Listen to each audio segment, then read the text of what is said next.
எனக்கு ஃபோன் பண்ணுங்க, நாங்க குவார்டர்ஸ் கிளம்புறோம். வாங்க. என்ன பேசவே விடாதீங்க. ஆமா ஆமா, சந்தர்ப்பம் கிடைச்ச உடனே அப்படியே வாய் கிழியுது. இதுக்காக தான் காத்துட்டு இருந்தானே நம்ம பாப்பா பாப்பா பாப்பா.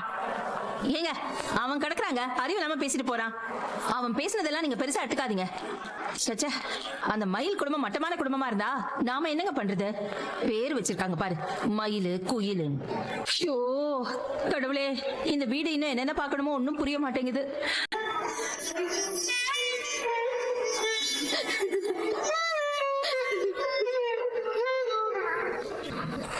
அண்ணா, சொல்லுங்க. ஆபீஸ்க்கு டைம் ஆச்சு, இன்னும் கொஞ்சம் சீக்கிரமா போங்களேன். போயிடலாமா? ஏன் எனக்கு ஃபோன் பண்ணிட்டே இருக்காங்க? எடுக்கலன்னா விட மாட்டாங்க போலயே. ஹலோ மீனா, மீனா லைன்ல தான் இருக்கியா? இருக்கேன், சொல்லுங்க. ரொம்ப நேரமா கூப்பிடுறேன், ஏன் மீனா போன் எடுக்க மாட்டேற? எதுக்கு இப்ப ஃபோன் பண்ணீங்க, அத சொல்லுங்க. எனக்கு ரொம்ப பயமா இருக்கு மீனா, தலையெல்லாம் சுத்துது, ஏதோ கண்ணு கட்டி காட்டுல விட்ட மாதிரி இருக்கு. உங்க மாமா